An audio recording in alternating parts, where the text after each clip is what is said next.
I used to think that the glass between me and the outside world was a shield, that as long as the doors were locked and the curtains were drawn, I was safe. I was 22, living in a small ground-floor apartment near the edge of a dense forest in Washington state. I moved there for the peace and quiet. I didn't realize that quiet can sometimes be a warning. It was a rainy Thursday night. I was sitting on my sofa, working on my laptop, when I felt that strange sensation, the feeling of being watched. You know that prickle on the back of your neck? I looked toward the large, sliding glass door that leads to my small patio. The curtains were open just a few inches. At first, I saw nothing but my own reflection and the black silhouettes of the trees. But then, the motion sensor light on the patio flickered on. Standing right against the glass was a man. He was tall, wearing a yellow raincoat that looked ancient, covered in mud and grime. But it wasn't his clothes that made my heart stop. It was his face. He was leaning his forehead against the glass, staring directly at me. He had this wide, frozen grin, so wide it looked painful, showing too many teeth. His eyes were wide open, unblinking, even as the rain lashed against him. I froze. I couldn't move a single muscle. We just stared at each other for what felt like an hour. I finally found my voice. "What do you want?" I yelled, my voice cracking. He didn't move. He didn't blink. He just kept smiling. Then, very slowly, he raised a hand and started to tap on the glass with his fingernail. Click, click, click. It was the sound of a predator testing the thickness of a cage. I grabbed my phone and scrambled into the bathroom, locking the door behind me. My hands were shaking so hard, I almost dropped the phone into the sink. I dialed 911.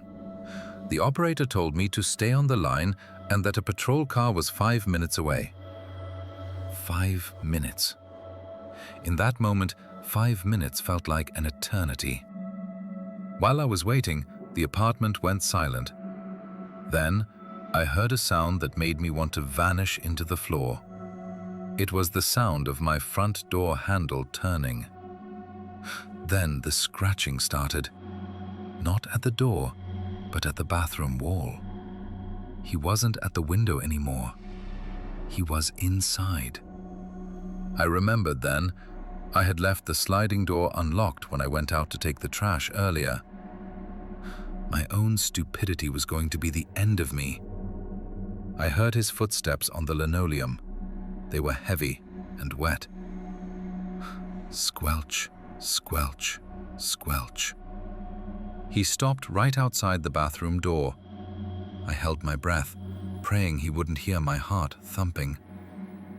Then I heard a voice, a high-pitched, raspy whisper from the other side of the wood. "I can see you through the crack, Sarah." My name is Sarah.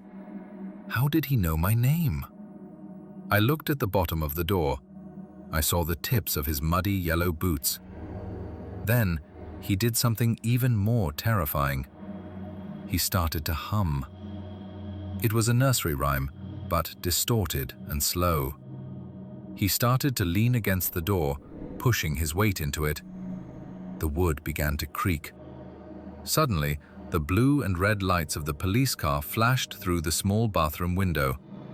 I heard the front door being kicked open and the officers shouting. I stayed in that bathroom for 10 more minutes until they told me it was safe to come out.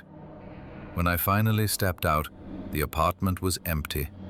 The sliding door was wide open and the rain was blowing inside, soaking my carpet. But the man was gone. The police searched the woods for hours, but they found nothing. Except for one thing. On my coffee table, right next to my laptop, was a small, hand-carved wooden doll. It was wearing a tiny yellow raincoat made of scrap plastic, and on the face of the doll, someone had painted that same wide, agonizing grin. Underneath the doll was a note. It said, "See you in the next house." I moved out the next day. I live in a high-rise now, with security guards and cameras everywhere. But sometimes, when it rains, I look at my reflection in the window, and for a split second, I see a flash of yellow in the corner of my eye. And I realize some windows don't just let the light in, they let the darkness watch.